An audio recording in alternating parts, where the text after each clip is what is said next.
पहाड़ तो निकल आए हूँ। हाँ घर का व्यू है मस्ते का।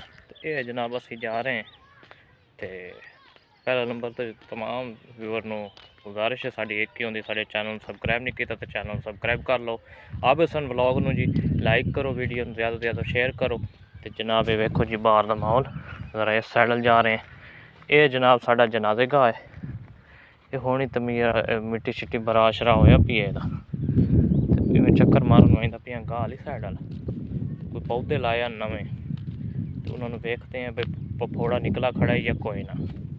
तो अज की वीडियो तो कड़ी ब्लॉग है साडा, बाकी गल्लां बाकी अग्गां जाते हो सन नाल नाल रहो जी। जन मकई हुई पई, ज़रा व्यू चेक करो जी, छोटी छोटी है जी फिलहाल, पानी शानी लगा पी है ना, केड़ी खूबसूरत नज़र आ रही है जी। व्यू नज़र चेक करो, बाकी छड्डो गल नो। मैनू लगता साढ़ा डांद आया खड़ा सामने, वडेरी डाई आई बदी गाह करन तो मेरा मगर लगा है जुमा पड़ते सीधा ही।